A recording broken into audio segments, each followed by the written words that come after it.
তো এখানে দেখতেই পাচ্ছ যে দুজন লোক গাড়ির পেছু পেছু দৌড়াচ্ছে। সেটা দেখে সবাই ভাবছে যে কে মনে হয় এদের গাড়ি চুরি করছে। আমিও সেটাই মনে করেছিলাম, কিন্তু সবাইকে ভুল প্রমাণ করে সিরিয়ালে এটা দেখানো হচ্ছে।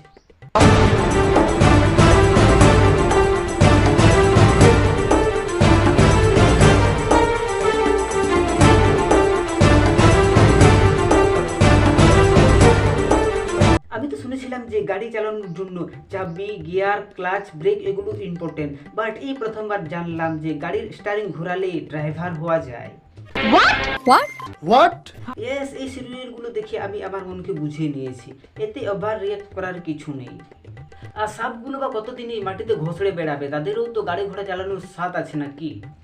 নিঃসন্দেহে তুই ঠিক কথা বলেছিস। আর এই সাপ তো হচ্ছে এক ইচ্ছাধারী নাগিন, আর এই নাগিন দিদি আজ প্রমাণ করে দিল যে আমি নারী, আমি পারি, আমি নারী, আমি পারি।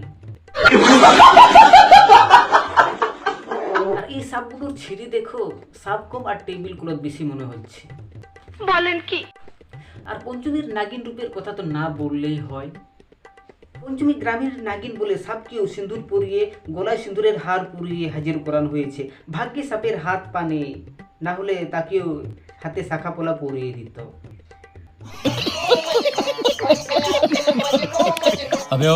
আর এই সিরিয়ালের নাগিন ভাই অন্য লেভেলের। তোরা ব্যাংক খাবি, ছবল মারবি, গর্তে থাকবি, লোককে কিডন্যাপ করবি কেন?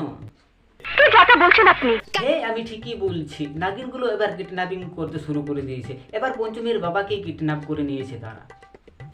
আহারে কি কোন?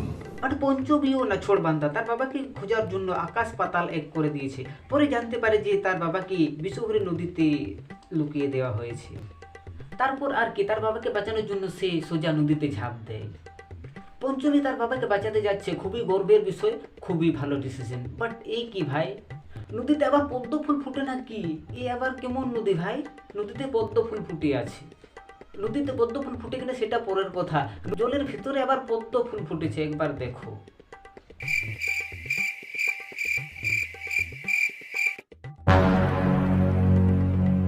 আমি তো দেখেছিলাম যে পদ্ম ফুল জলের উপরে ভাসে, কিন্তু এখানে তো দেখছি জলের ভেতরেই পদ্ম ফুল ফুটে আছে। শুনেছিলাম ভাই যে পদ্ম ফুল পুরি অবস্থায় জলের ভেতরে থাকে, জলের উপরে উঠলে সেটা ফুটে। বাট এখানে তো এই সিরিয়ালের দৃশ্যটাই অন্যরকম। This is business. This is my sweat. I know, but I did business. তো ফাইনালি পঞ্চমী তাদের বাবাকে বাঁচিয়ে নেয় সাপের কাছ থেকে, তাদেরকে ছবল মেরে মেরে। বাট উমা দিদি এসে পথ পাকামি করে পঞ্চমীর পথ আটকে নেয়।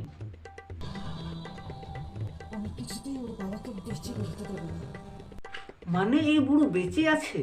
এতদিন এই বুড়ো জ্বলে থাকলো, সাপগুলো তাকে আঁকড়ে ধরো, তবুও সে মরেনি। না, আমি তো ভাবলাম এই বুড়ো পটল তুলেছে, বাট না, সে তো বলছে জীবন্ত আছে এখনো। এইটাও সম্ভব? হ্যাঁ, এটা বাংলা সিরিয়াল বস, এখানে সবই সম্ভব। এদিকে 150 এপিসোড যাওয়ার পর পঞ্চমী জানতে পারে যে সে একজন নাগরানী, তাই সে নাগলোক যাওয়ার সিদ্ধান্ত নেয়। বাট এখানেও আছে টুইস্ট। নায়ককে একটা অজগর সাপ তাড়া করতেই পঞ্চমী ড্যাং ড্যাং করে নাগলোক থেকে পালিয়ে সোজা নায়কের ঘরে চলে আসে তাকে বাঁচানোর জন্য। আচ্ছা বলুন তো, এর কোনো মানে হয়? আর সেই অজগর সাপকে পাঠিয়েছিল এই বুড়োটা। আর পঞ্চমী নাগরানী হয়েও একে চিনতেই পারছে না। সেই একই কাপড়, সেই একই তিলক, সেই একই ঘটি, তবুও পঞ্চমী একে চিনতেই পারছে না যে এই লোকটা হচ্ছে আসলে বজ্রবাহু। আর এই নাগিনদের ভাই কি যে প্রবলেম আমি কিছুই বুঝতে পারি না। নাগিন বাংলা হোক বা হিন্দি, এদের প্রবলেমটা সে একই থাকে। বর কিন্তু সেই সাধারণ মানুষই চায়। বলেন কি? কেন ভাই, কেন কেন? নাগলোকে কি নাগ বাবাজি নেই? জানি না। এমন কি আছে মানুষে যে নাগ বাবাজির কাছে নেই? বলতে পারবো না। সব নাগিনই দেখছি মানুষের পেছনেই ঘুরে ঘুরছে। নাগ বাবাজিরা তাহলে কি করবে? শুধু হিলাবে?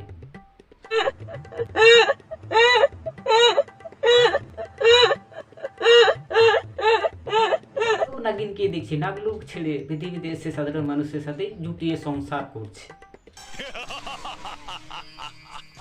ইচ্ছাধারী সাপের আবার সংসার। আর পঞ্চমের মতো নির্লজ্জ মেয়ে আমি দুনিয়ায় দেখিনি বাবা। বলেন কি? নাগরানীর কাজ হলো নাগলোককে রক্ষা করা, আর পঞ্চমী সেটা না করে নায়কের সাথে সে হলুদ সেরেমনির লুক ক্রিয়েট করছে।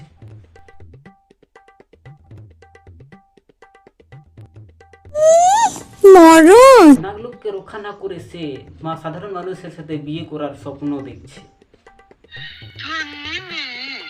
আর সেই স্বপ্নটাকে সে সত্যিও করে নেয়, নায়কের সাথে সে বিয়েও করে নেয়।